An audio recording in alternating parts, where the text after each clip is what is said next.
Ganjam जिलार सानखेमुंडी block अंतर्गत खलिंगी गाँव में जो होती जो अभावन घटना जो संवेदनशील मर्मान्तुत जघन्य हत्या एवं दुष्कर्म शिकार होता जो झी आम से स्थान को आसलु एवं आमर पूर्वतन मुख्यमंत्री तथा विरोधी दलर नेता नवीन पट्टनायक महोदय गोटे फैक्ट फाइंडिंग टीम आज पठे विजु जनता दलर से अच्छा आमर पूर्वतन सांसद राजश्री मल्लिक मैडम अच्छा आमर अच्छा लोपामुद्रा बक्सीपात्र आमर भौणी सुलक्षणा अच्छा भौणी रंजिता अच्छा आमर मेयर अच्छा आमर च्याऊ पट्टनायक सार अच्छा जिला सभापति एवं समस्त आमर जो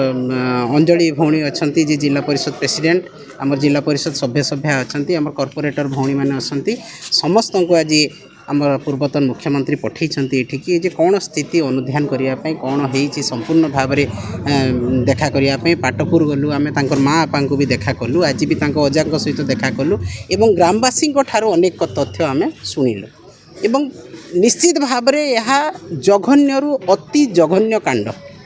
गोटे साधारण चारि वर्षर छुआ झील को लेकिन दुष्कर्म करी हत्या करवा यू रेयर रु रेयर केस एवं जो दोषी आज ये काम करिछि ताकू खाली थाना को लेकिन बसेवा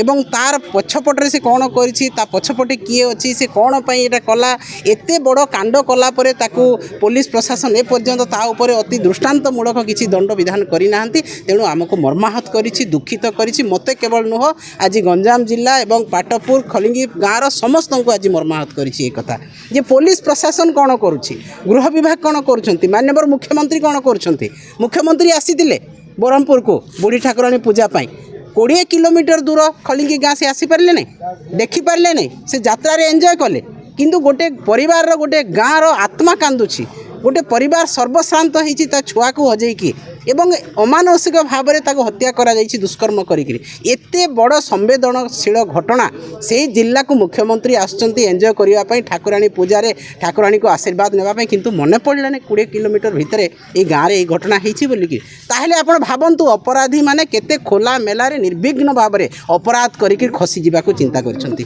प्रत्येक दिन संवाद पत्र रे 5-6टा न्यूज आप देखिए दुष्कर्म गण दुष्कर्म हत्या मर्डर मद बिक्री गाँ गाँव में गली गली मद बिक्री यहीटा सब वर्तमान सरकार कौन होकर से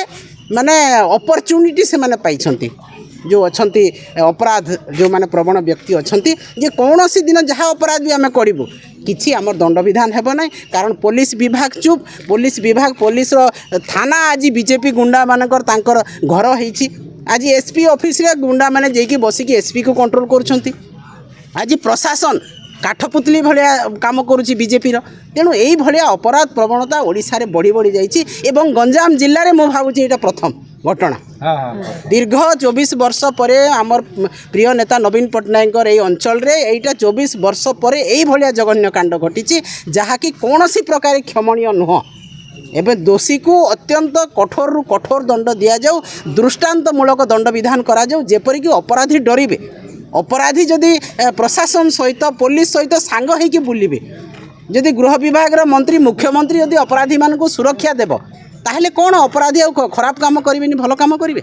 एवं जो मुख्यमंत्री सब बेले महिला कथा कहते जो दल कहूँ महिला को आम सुरक्षा देवु कुआड़े गला सुरक्षा आज 10 मास भितर पाखापाखि 100-200 महिला दुष्कर्म शिकार हेले से माने असुरक्षित होगी अच्छा किंतु प्रशासन कौन करुच्ची प्रशासन निदा विष्णु भाया रही एवं जी चेई शोई किए उठेब प्रशासन चेई शोई पुलिस विभाग चेई शोई कारण तांको ऊपर एते चाप पड़ुछि प्रशासन एते चाप पड़ुछि मुख्यमंत्री दफ्तर बीजेपी वाला एते चाप पड़ुछि से माने कहिबाकू स्वर पाउ नाहंती आज गाँ सारा आसिक पचारंतु जो पिला आज कांड करिछि से कहार पिला ता पछे किए अछि ता पूर्व तार अपराधिक प्रवणता केते थिला से कथा तो कहीं तुंड फिटौ नाहंती पुलिस प्रशासन ताकू नहीं घरे बसैले खाइबाकू देले कौन से अपराध तार क्षमा हो जिवो ताकू कठोर रु कठोर दंड दि जाऊ एवं निश्चित भाव में आम काली ह्यूमन राइट्स कमिशन पाखक जाऊँ यही कथार तदंत भार देवाई एवं से पुंखानुपुंख आलोचना करी पुंखानुपुंख तदंत करी किपरि भाव में दोषी फांसी दंड पाइब ता उपरे सरकार चिंता रखंतु एवं आजिठु पूर्वर जहाँ केस होती कि जहाँ केस होगापी जाऊँगी ତାକୁ କେହି ମଧ୍ୟ କ୍ଷମା ଦେବେ ନାହିଁ। ଆମେ ନିଶ୍ଚିତ ଭାବରେ ରାଜରାସ୍ତାରେ ଏବେ ବାହାରିକି ଲଢ଼େଇ କରିବୁ। ନାରୀ ସବୁବେଳେ ଅସୁରକ୍ଷିତ ରହିଲା। ମହିଳାମାନଙ୍କୁ ଦୁଷ୍କର୍ମ କରାଗଲା, ମହିଳାମାନଙ୍କୁ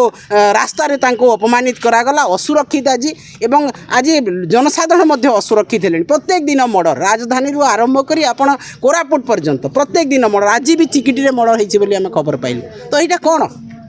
ପ୍ରଶାସନ ସବୁବେଳେ ଅପରାଧକୁ ସେମାନେ ଦେଉଛନ୍ତି, ପ୍ରଶ୍ରୟ ଦେଉଛନ୍ତି